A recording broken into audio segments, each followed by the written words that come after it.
Why is the United Arab Emirates backing a genocidal militia? Satellite images and UN reports show the UAE is arming a paramilitary group, which is trying to take over Sudan by force. The country's civil war has displaced 12 million people and left 25 million facing acute hunger. The UAE rejects these accusations, but evidence of its role backing the rapid support forces is overwhelming. So why is it involved? One argument is that the UAE wants Sudan's gold. There are multiple gold mines in Sudan, including here, here, and here. And gold is important to the Emirates. The country has become a gold refining hub, and gold is now its most valuable non-hydrocarbon export. But here's the thing, the UAE already imports almost all of Sudan's gold. What's more, the Emirates has a $500 billion economy, so importing slightly more gold doesn't make much of a difference.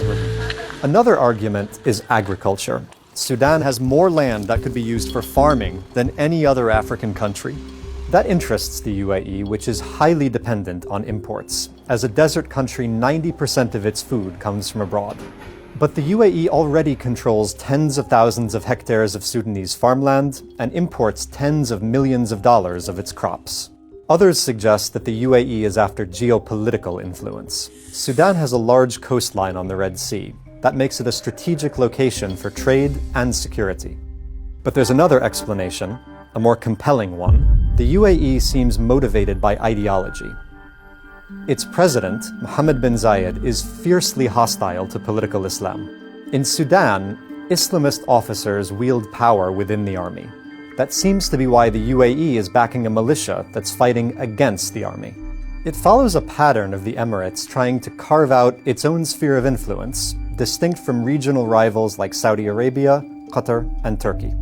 A few years ago, it supported a warlord who unsuccessfully tried to overthrow the government of Libya. It supports secessionists in Yemen. It also backs the leaders of Puntland and Somaliland, two breakaway republics in Somalia. And the UAE is skeptical of the Islamist-led government that has emerged in Syria. But nowhere has its foreign policy had more devastating consequences than in Sudan, where the government accused the UAE of complicity in genocide.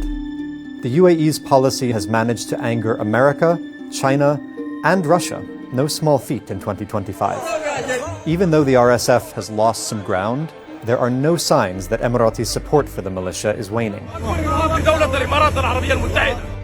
That means its role fueling the world's worst humanitarian crisis looks likely to continue.